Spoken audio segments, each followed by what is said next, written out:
Okay. Right, well, Joe Lopez, Alex Volkanovski's head coach out there in Wollongong. You know, a big fight coming up next week. That's coming up pretty quickly. UFC 298 against Ilia Topuria, defending the featherweight championship.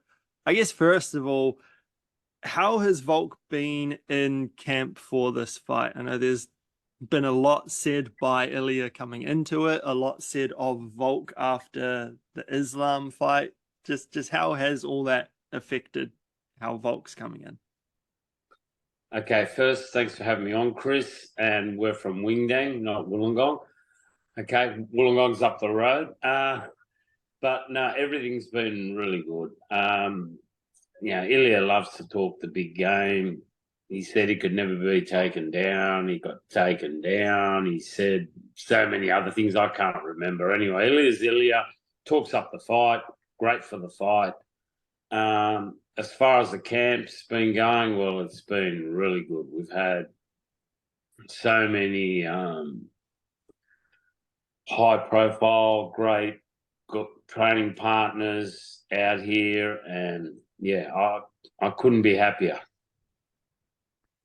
For Volk in particular, he came off that loss against Islam.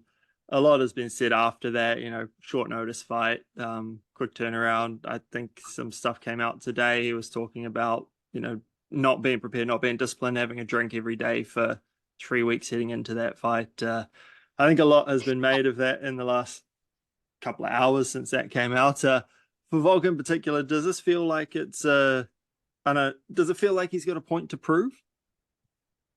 I don't know. Like, honestly, straight after the fight, we didn't even think about the fight. We just thought about the next fight, which was Ilia. And I've been asked this question so many times, and honestly, we don't even think about that. Whether we win, lose, or draw, we just move forward. Our mind, I don't know, and especially Volk's mindset. He's probably a lot stronger than most people, and honestly, it's like the water off a duck's back, and what the media say and this say and everything else. But Alex has been with me from the beginning, and people just don't understand the way he thinks, and it's Alex is Alex, man, and come February 17th, let's see what happens. Absolutely. I guess coming into this fight, what do you make of Ilia as an opponent? Take away his trash talking, all the stuff he's been saying. Just as a fighter, where do you see his strengths and weaknesses?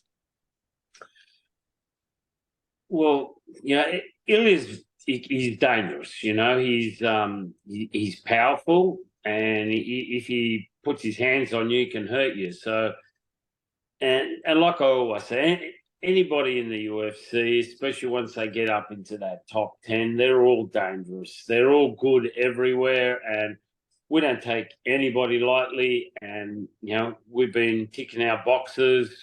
We know what he's strong at, and we're going to expose those areas. And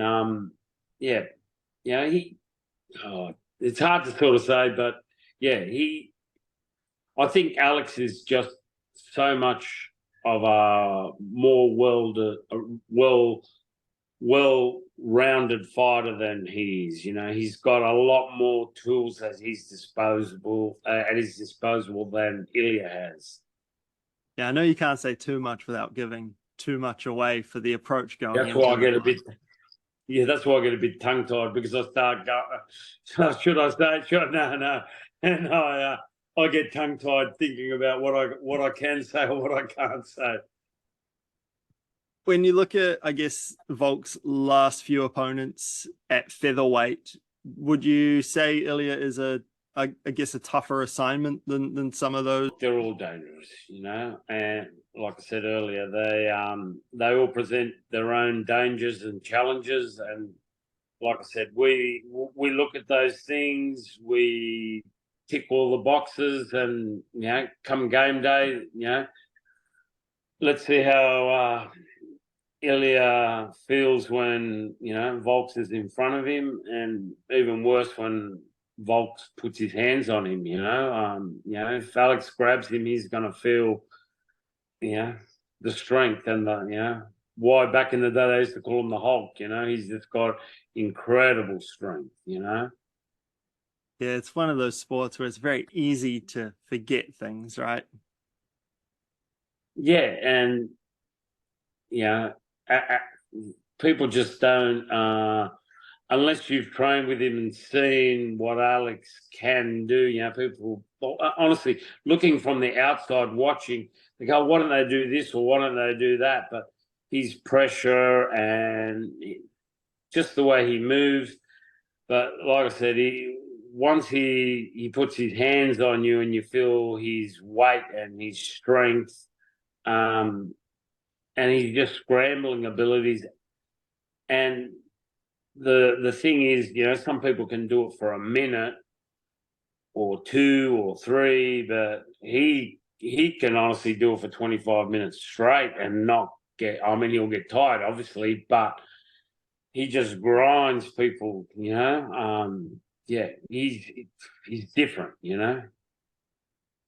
You mentioned the training. You've had a big crew in there. I'm sure everyone's seen the photos on social media. You've had Craig Jones come in. Frank Hickman's been there. Israel Adesanya. You've had Jack Della Maddalena come down as well. Just how has it been being around all that elite talent? Yeah, and you can't forget. Josh Culiba's been down. Jamie Malarkey's been doing the rounds. Brad Riddell, plus all our crew that we got there. We've got a really strong, solid crew. And don't forget the big Jimmy Crute. Big Jimmy Crute's, come in to support the boys. And, big shout out to Big Jimmy. And, yeah, it's just been such a magic vibe because everybody's come here together to help Volk, bring back the belt.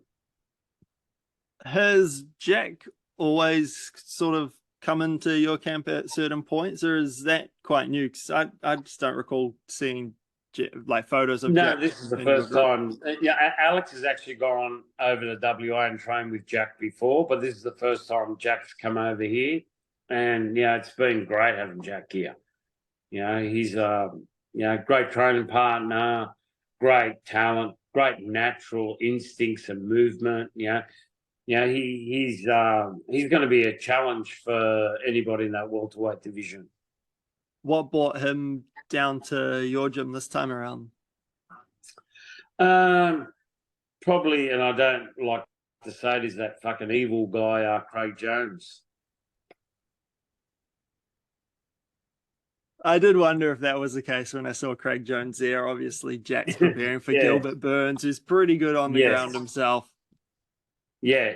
And, while Craig was here, Jack took the opportunity to, not only to get some rounds in with Volk, which was unreal, but also to work with Craig and go over the finer points for his Gilbert fight, You mentioned Brad Riddell as well. We're just going to kind of sling through some fighters here. He's going to be back soon for the first time in over a year. Just how is he looking? Because we haven't seen a lot of him aside from, what he's been posting on the social media from his time at Bangtao. Well, actually, Brad's looking really good.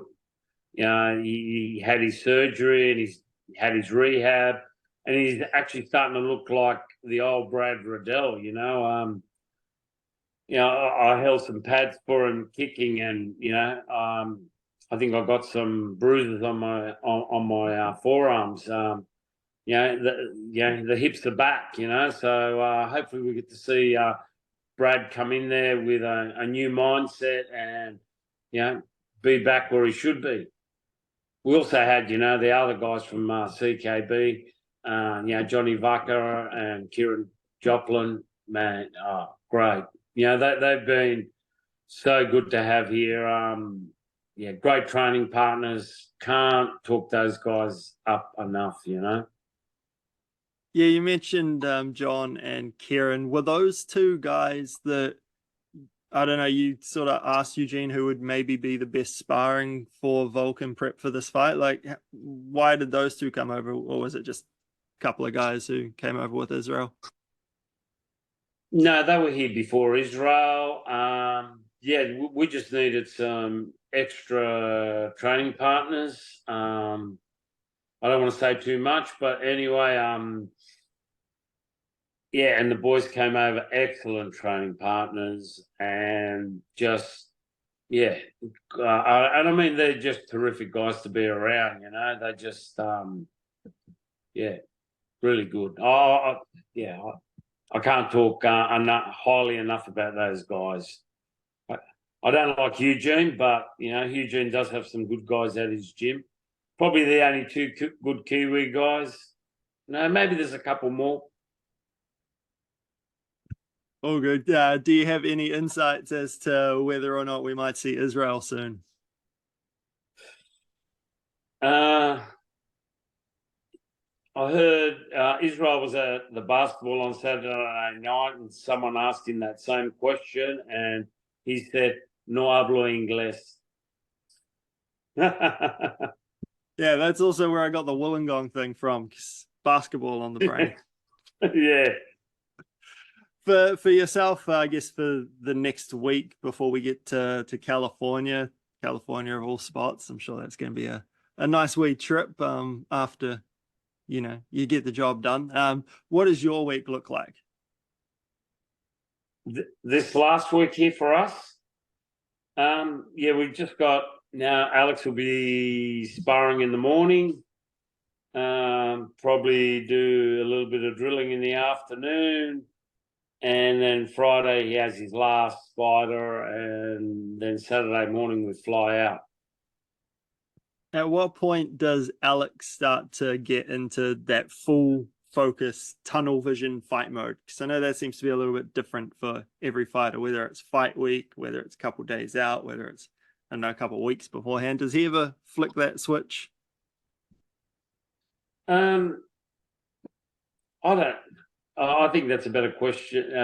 Question you ask him. But for me, he's always on point because he's always training. He's always trying to get better, and we've been through this same process so many times, and it's like I guess we've got a really good team around us, and we're like a oil machine, Eugene's going to be there, which I think he's probably one of the best cornermen in the world. That's what got him there. Otherwise, I wouldn't have him there.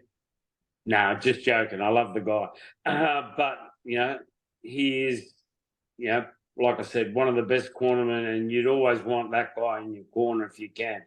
And then, we've got, the Frankie Hickmans, Craig Jones. Again, I don't want to talk about that guy because I don't like him. And then the rest of the team, all the training partners and all the guys that just want to come here and just get not only Alex, but everybody get better, because every training camp we all elevate, because we just drill things and we go over things, and the whole team just gets to the next level. And that's why Volk and the rest of the team, the CKB, it's not we got magic or anything. It's just we got like a really positive energy around us, and we want to get better, and there's no egos. We have a lot of banter. We have a lot of fun, but we got just a great team. Just on your team, while we're here, who are some of the names that we should be looking out for in the not too distant future?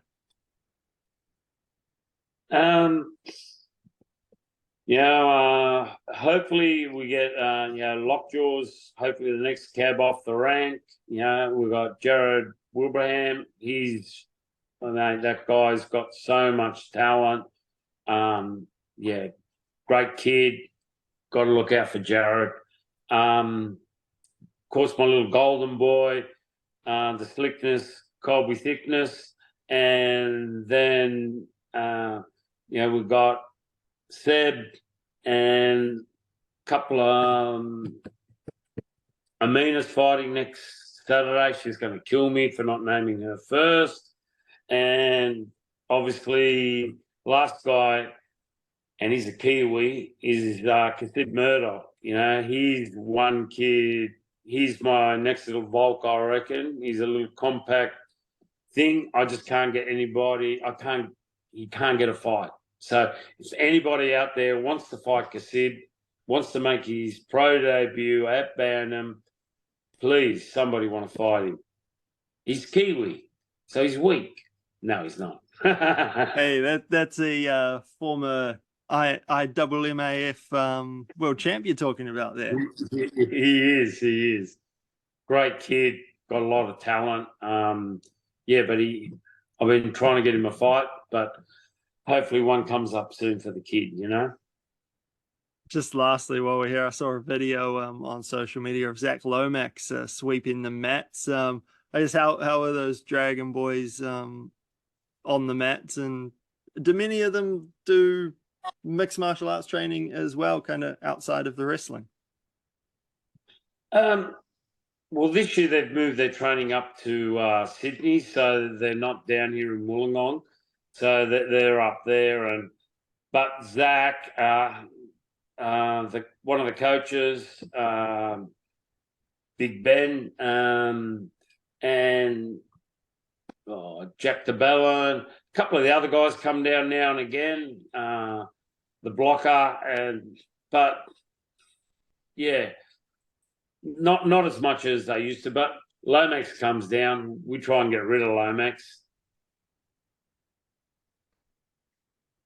Not a fan. No, but a lot of the Hawks boys have been coming down and supporting us. No, it's good to have both local codes. On a serious note, it's great to have the local codes coming down supporting us, and we support them. And yeah, it's great. You know, it's good to have this great team environment. You know. Excellent, man. Well, I'll leave it at that and let you get back to your night. Thank you very much for the time, and have fun over the next couple of weeks and enjoy California. No worries. Thanks, Chris. Sorry, mate. See ya. Cheers, mate.